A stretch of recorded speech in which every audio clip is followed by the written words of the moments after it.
This video will explore how fossil fuels saved the whales. During the 1800s and early 1900s, whales were hunted to the brink of extinction.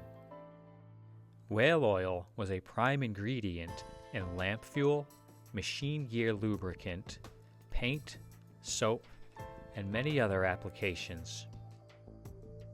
Whale oil was profitable, and demand for oil was insatiable. Whales were hunted in America until the 1920s. When petroleum was discovered in Pennsylvania in 1859, it quickly replaced the whale as a source for oil. Petroleum is easier to harvest and is done more affordably and safely than hunting whales on the perilous seas.